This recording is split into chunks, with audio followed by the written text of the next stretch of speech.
Shalom, selamat sore Bapak Ibu serta saudara-saudara yang dikasihi oleh Tuhan Yesus Kristus. Selamat berjumpa kembali bersama saya Bambang Laksoyuwono yang akan menemani para sahabat semua di dalam kalam online pada hari ini. Kamis 27 Juli 2023. Dan kita akan bersama-sama merenungkan suatu tema, yaitu jangan menyerah. Dan bacaan Alkitab yang mendasari perenungan tema kita pada sore hari ini diambil dari Injil Markus pasal 5 ayat 24 sampai dengan ayat yang ke-34. Mari kita mulai kalam online ini dengan kita bersama-sama memuji Tuhan. Kita nyanyikan, Ku tak akan menyerah.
Sebab itu kulakukan semua denganmu Tuhan.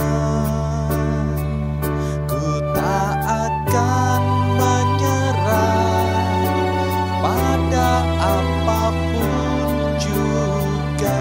Sebelum ku coba semua yang ku bisa, berserah kepada kehendak-Mu. Hatiku percaya Tuhan punya rencana.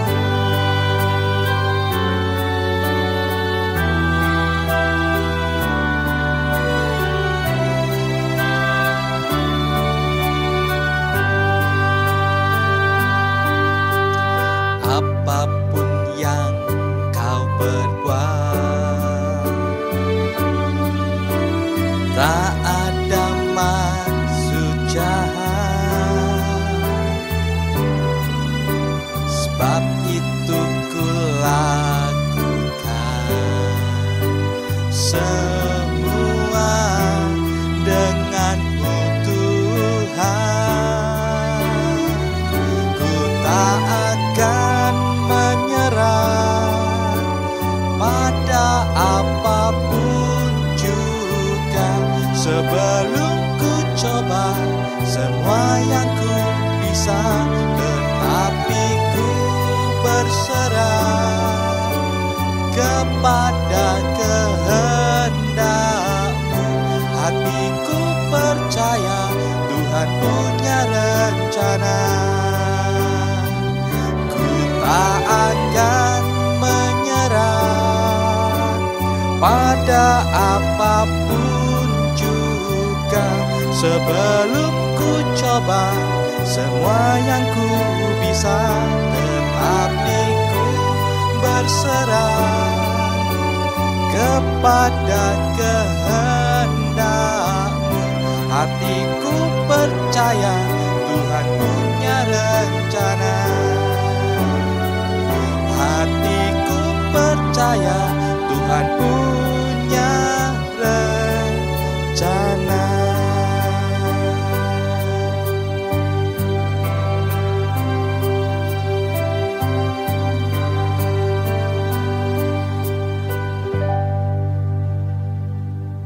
Mari sahabatku, kita bersama berdoa. Puji syukur kami naikkan kepadamu ya Tuhan, oleh karena pada sore hari ini kami bersama-sama dapat mengikuti kalam online. Dan sesaat lagi kami akan bersama-sama belajar dan merenungkan akan firman-Mu. Kami mohon akan kuat kuasa Roh Kudus menaungi kami masing-masing, supaya kami yang lemah ini dimampukan untuk dapat mendengar dan mengerti akan sabda firman-Mu. Berkati juga anak-Mu yang Kau panggil menjadi pembawa dan penyebar berita firman Tuhan untuk kami semua, sehingga kami semua dapat mengerti apa yang dikatakan dan diucapkan.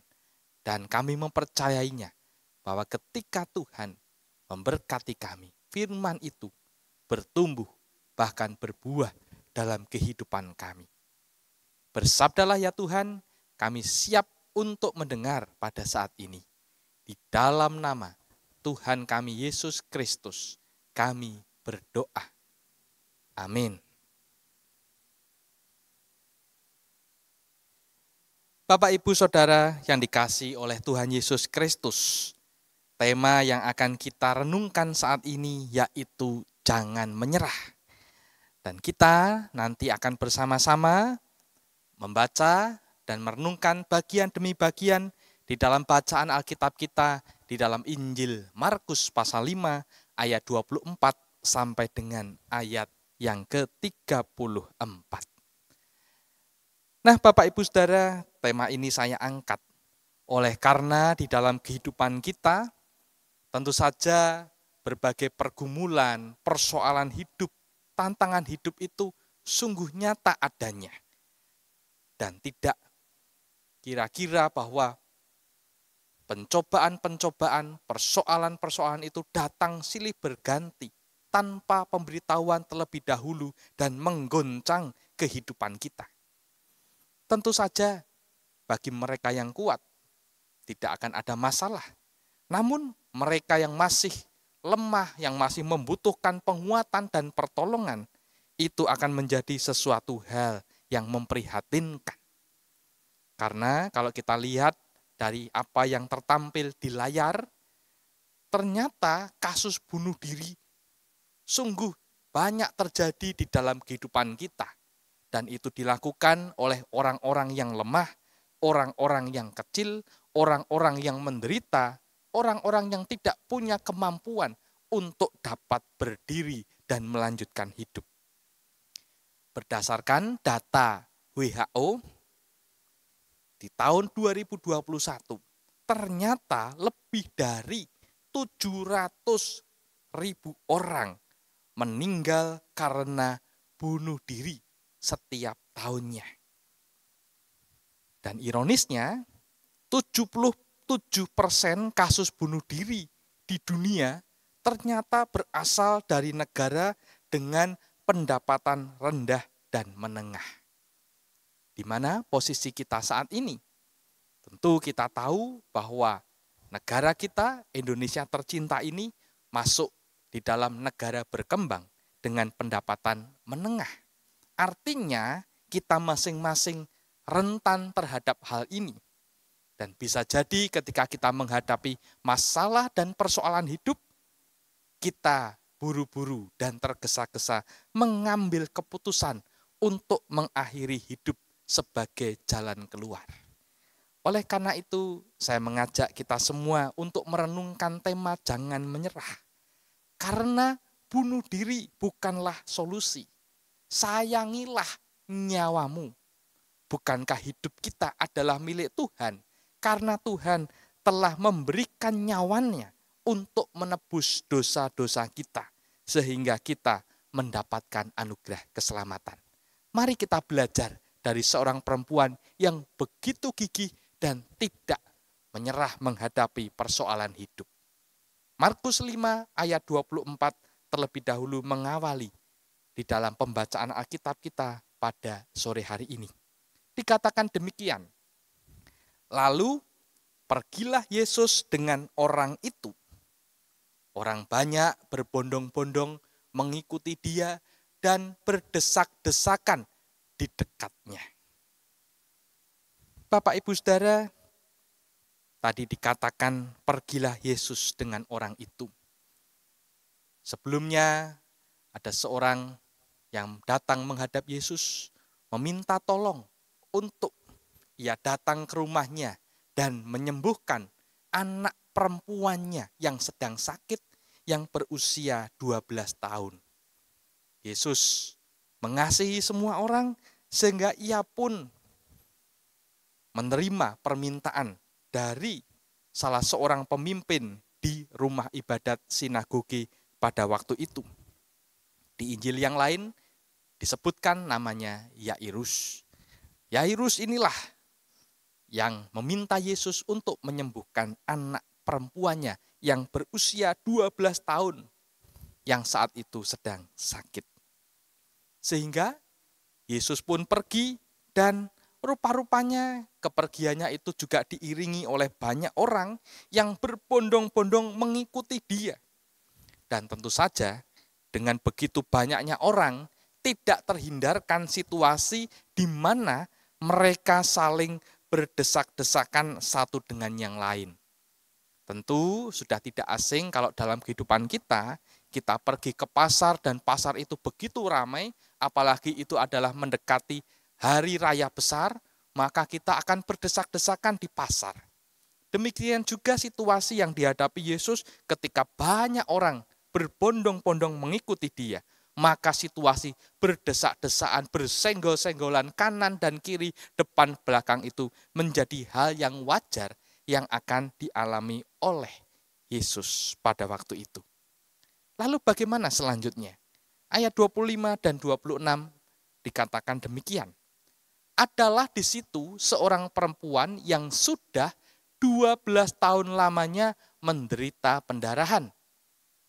Ia telah berulang-ulang diobati oleh berbagai tabib, sehingga telah dihabiskannya semua yang ada padanya. Namun sama sekali tidak ada faedahnya, malah sebaliknya keadaannya makin memburuk. Menarik Bapak Ibu Saudara, ketika Yesus sedang berjalan pergi menuju rumah Yairus. Di situ, di pinggir jalan, ada seorang perempuan. Dijelaskan dalam bacaan kita, 12 tahun lamanya menderita pendarahan. Tentu saja keadaan ini begitu kritis. Orang menderita pendarahan, seorang perempuan mengalami haid, mengeluarkan darah terus-menerus dari organ intimnya. Tentu lama-kelamaan akan kekurangan darah. Akan lemas, hidupnya, nyawanya terancam. Dan perlu diketahui, pada zaman itu, jika seseorang perempuan itu mengalami haid, menstruasi, mengalami pendarahan, ia adalah seorang yang najis dan tidak diperbolehkan untuk memasuki rumah ibadah dan beribadah di sana. Jadi harus menyembuhkan terlebih dahulu atau pendarahannya harus berhenti dahulu baru bisa beribadah bersama-sama. Nah, perempuan inilah yang sedang mengalami situasi yang demikian. Ia sakit secara fisik, tentu saja ia juga sakit secara sosial karena ia adalah najis dan dijauhi. Dan secara spiritual, ia tidak bisa beribadah bersama-sama kepada Tuhan. Dan secara materi dijelaskan juga bahwa ia telah menghabiskan semua apa yang ada padanya. Harta kekayaannya ludes habis. Karena harta kekayaan materi yang ia miliki dipergunakan untuk berulang kali berobat kepada tabib-tabib yang tentunya menjanjikan kesembuhan kepada dirinya. Tetapi catatan Alkitab sekali lagi menunjukkan kepada kita bahwa semuanya itu tidak ada faedahnya sama sekali. Ketika ia berobat ke banyak tabib yang tentunya akan meresepkan berbagai macam jenis obat, dan tabib yang satu dengan tabib yang lain bisa jadi obatnya berbeda. Dan bisa jadi semuanya itu justru menambah semakin buruk keadaan dari perempuan yang sakit pendarahan ini. Bisa kita bayangkan, Bapak Ibu Saudara, sudah ia mengalami sakit pendarahan, kekurangan darah dan pasti lemas, hartanya terkuras habis, secara sosial dipinggirkan oleh orang-orang sebangsanya karena ia najis, dan kalau menyentuh juga najis, dan sekali lagi ketika ia mau beribadah kepada Tuhan, ia tidak diperbolehkan karena keadaannya yang najis itu. Lengkap sudah apa yang dialami oleh perempuan ini. Tentu jika ini terjadi dalam kehidupan kita akan merasa berat sekali. Mungkin orang akan cepat berpikir bahwa perempuan ini akan menyerah begitu saja dan akan mengakhiri hidupnya. Untuk apa ia hidup jika sama sekali tidak dianggap dan harta kekayaan pun juga sudah lenyap dan habis? Lalu bagaimana cerita selanjutnya? Dikatakan demikian, dia sudah mendengar berita-berita tentang Yesus. Maka di tengah-tengah orang banyak itu, ia mendekati Yesus dari belakang dan menjamah jubahnya.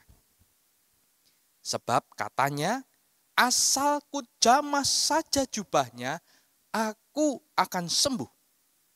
Seketika itu juga berhentilah pendarahannya dan ia merasa bahwa badannya sudah sembuh dari penyakitnya. Nah, Bapak Ibu Saudara, rupa-rupanya perempuan yang sudah kepayahan ini di dalam menjalani kehidupannya mendengar juga berita-berita tentang Yesus, cerita-cerita tentang Yesus. Selain pengajarannya, tentu saja perempuan ini pasti pernah mendengar bagaimana kuasa Yesus begitu luar biasa, mengadakan mujizat-mujizat, bahkan kesembuhan-kesembuhan kepada orang-orang yang sakit.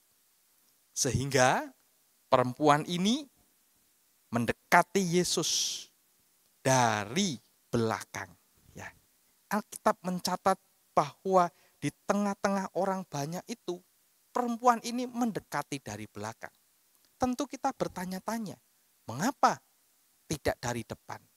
Seperti yang tadi sudah saya sampaikan, ketika ia dalam situasi najis dan ia bersama-sama dengan orang banyak itu, pasti ia akan disingkirkan jikalau mereka tahu bahwa ia adalah seorang yang najis.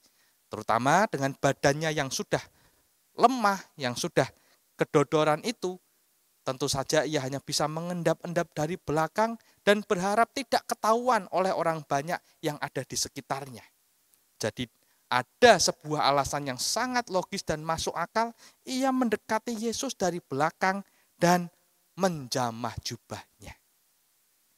Jubah Yesus dijamah oleh perempuan ini dengan suatu pengakuan iman yang sangat luar biasa. Tadi dikatakan, asal ku jamah saja jubahnya, aku akan sembuh. Perempuan ini tidak berpikir bahwa ia akan berjumpa muka dengan Yesus, dan kemudian Yesus akan memegang kepalanya dan mengatakan, sembuhlah engkau. Tidak. Ia memiliki iman yang sungguh luar biasa dengan mengatakan, asal ku jamah saja jubahnya, aku akan sembuh. Iman perempuan ini diwujudkan dengan sebuah perbuatan mendekati dari belakang dan menjamah jubah Yesus. Dan Alkitab mencatat, seketika itu juga berhentilah pendarahannya. Dan ia merasa bahwa badannya sudah sembuh dari penyakitnya. Alkitab mencatat seketika itu juga pendarahannya berhenti. Kalau kita berobat ke tabib, ke dokter, dan kita dirawat, tentu kesembuhan kita akan berangsur sedikit demi sedikit dan menjadi pulih. Tetapi di sini kuasa Tuhan sungguh luar biasa.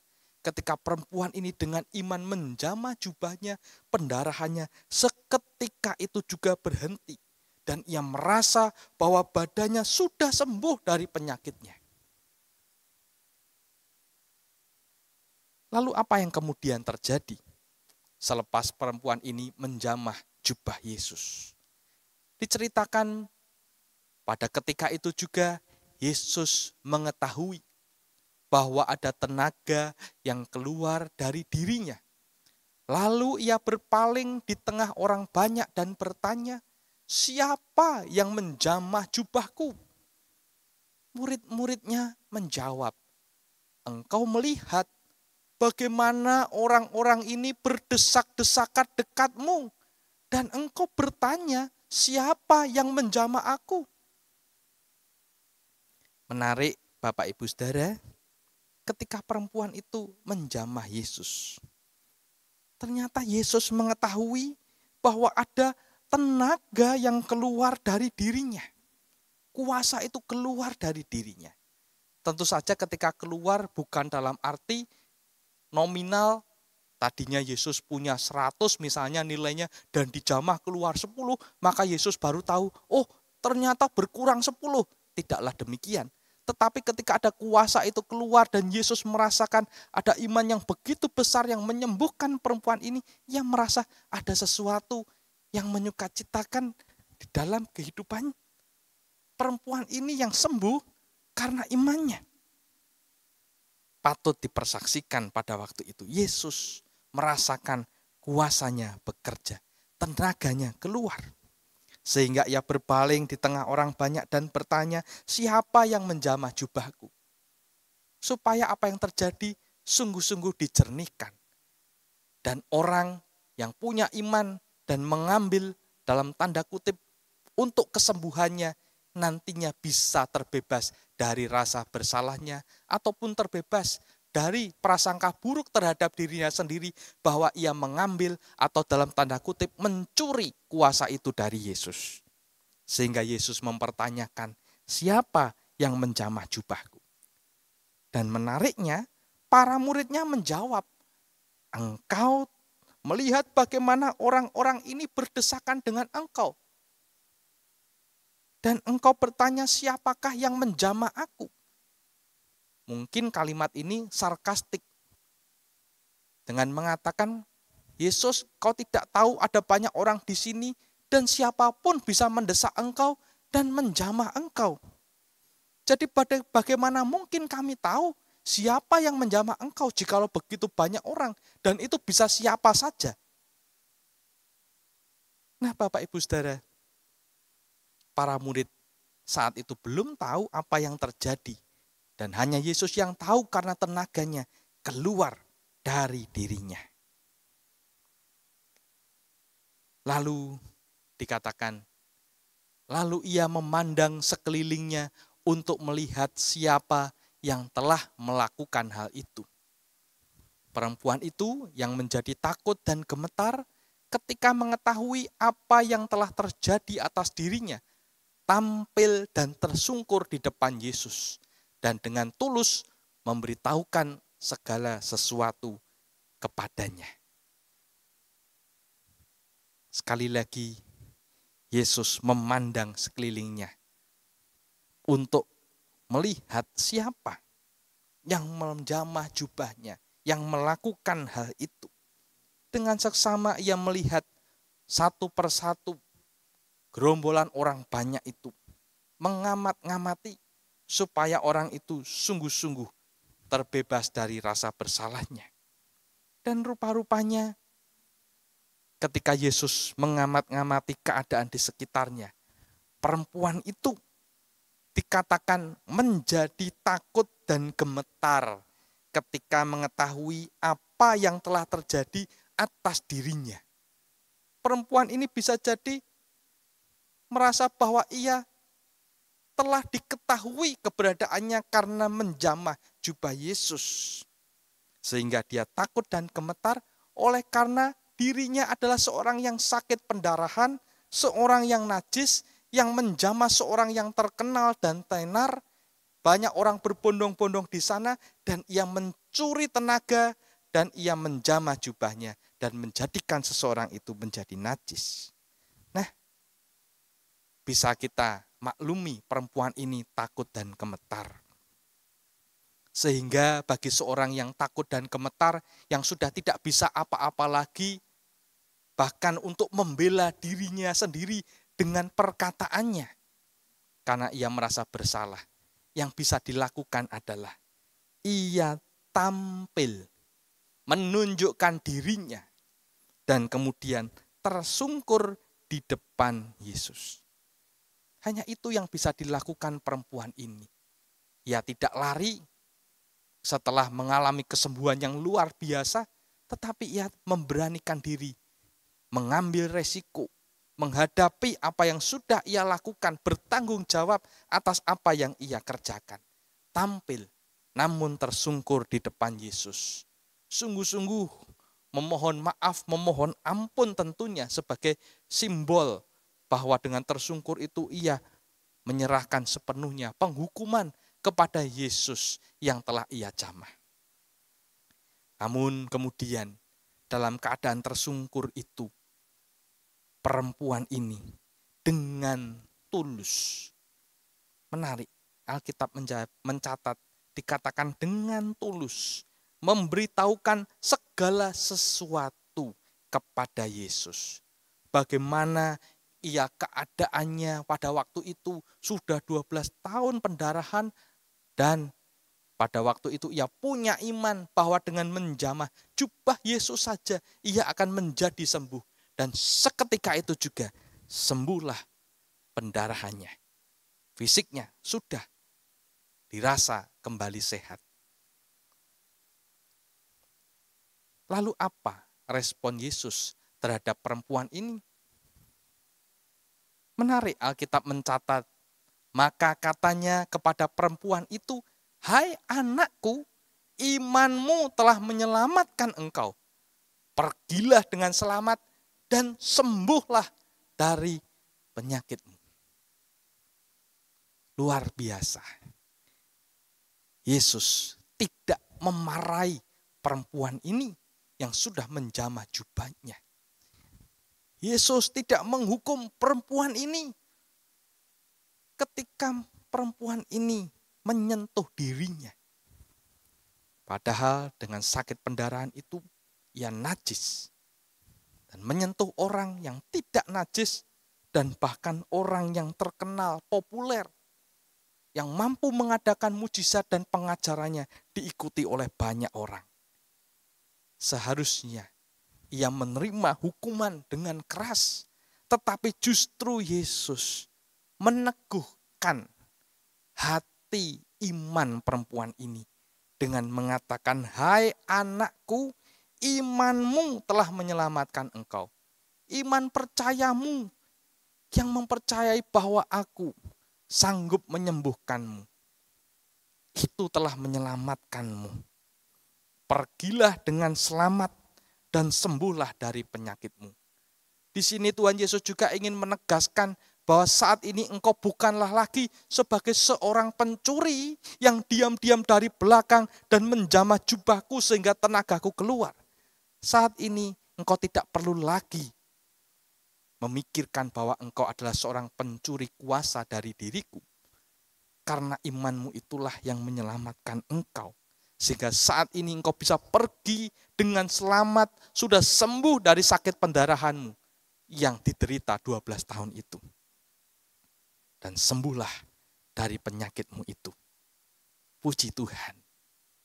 Nah, Bapak Ibu Saudara, dari pengalaman hidup perempuan yang sakit pendarahan selama 12 tahun ini, kita belajar bahwa ketika ia sudah sakit, sudah lemah tubuh, dan nyawanya juga terancam, serta sudah tidak memiliki lagi materi, harta kekayaan ada pada dirinya. Namun ia tetap tidak menyerah.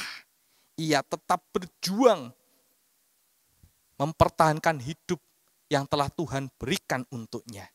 Dan puji Tuhan, dalam hidupnya yang sempoyongan kepayahan semacam itu, ia tetap menantikan ada pengharapan mampu menyembuhkan dirinya.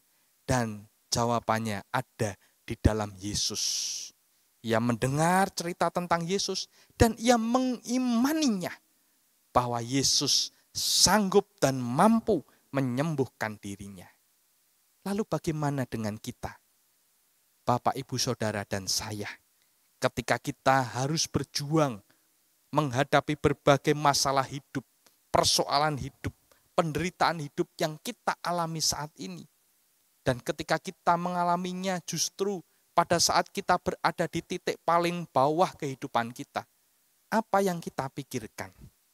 Apakah seperti yang saya ungkapkan di awal, bahwa kita termasuk negara berkembang sehingga kita berpikir bahwa tidak ada solusi lagi dan mengakhiri hidup kita dengan bunuh diri?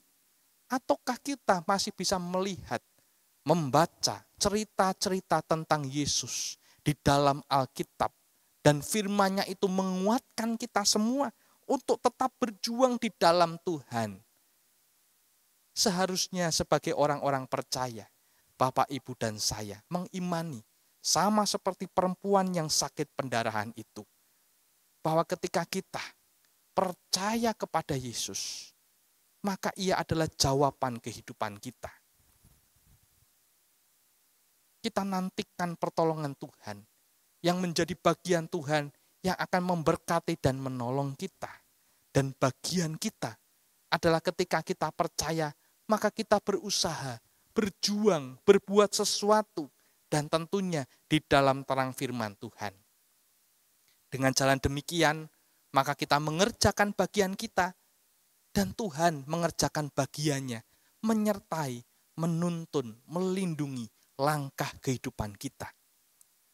Sehingga dari waktu ke waktu, kita akan dipulihkan sedikit demi sedikit, atau bahkan saat itu pula, keadaan kita langsung akan dipulihkan oleh Tuhan. Namun sekali lagi, yang kita butuhkan adalah kesabaran. Waktu Tuhan adalah yang terbaik. Seringkali kita tidak sabar, dan seringkali kita menargetkan waktu kita sendiri harus sekian. Tidak. Waktu Tuhan adalah yang terbaik. Dan bagian kita adalah kita mengerjakan perbuatan seturut dengan kehendak Tuhan dan sabar menantikan pertolongannya. Oleh karena itu, pada kalam online sore hari ini, saya mengajak kita semua, yuk kita bersama-sama tetap berjuang menghadapi persoalan hidup, masalah hidup kita, yang bahkan paling buruk sekalipun, tetapi di dalam Tuhan. Bukan dengan kekuatan kita sendiri, bukan dengan gagah kuat kita sendiri, bukan menggantungkan materi kekayaan kita sendiri, tetapi sekali lagi, bergantunglah kepada Tuhan, berimanlah kepada Yesus. Itu adalah jawaban hidupmu. Mari kita bersama berdoa. Tuhan, terima kasih untuk perenungan pada sore hari ini. Kami tahu kami tidak akan terhindar sedikit pun dari persoalan hidup, masalah, penderitaan ketika kami tinggal di dunia ini. Namun, kami percaya ketika kami berpegang teguh pada firman-Mu, beriman secara penuh pada kuasa-Mu, bahwa Engkau akan menolong kami. Maka kami tidak perlu takut, tidak perlu khawatir akan keadaan kami saat ini. Karena seberapapun hidup kami di bawah, ketika kami memiliki iman kepadamu, kami percaya Tuhan, ketika kami melakukan perbuatan usaha tetap berjuang di dalam Tuhan, Engkau akan memulihkan kehidupan kami. Baik hubungan di tengah keluarga, di tengah pekerjaan dan usaha kami, di tengah studi kami, di tengah masyarakat kami, dan bahkan di tengah kehidupan berjemaat kami saat melayani di dalam gereja. Engkau Tuhan sanggup menolong kami. Oleh karena itu, kami mohonkan Roh Kudus-Mu kepada para peserta kalam online yang mengikuti pada sore hari ini, akan menghiburkan kami, akan menguatkan kami, akan menopang kehidupan kami selanjutnya. Sehingga apapun yang akan kami hadapi, baik saat ini maupun di kemudian hari, kami yakin dan percaya dengan iman, mampu untuk tidak menyerah, namun berjuang dengan segenap tenaga kami. Dan kami bersandar penuh hanya dengan kekuatan dan hikmat Tuhan. Terima kasih Tuhan untuk persekutuan kami pada sore hari ini di dalam Kalam Online. Dan inilah syafaat kami, inilah permohonan kami yang kami mau naikkan di dalam nama Putra-Mu yang tunggal, Tuhan kami, Yesus Kristus. Amin. Bapak Ibu Saudara, sekian Kalam Online pada sore hari ini, dan sampai berjumpa kembali di dalam Kalam Online selanjutnya. Tuhan Yesus memberkati. Amin.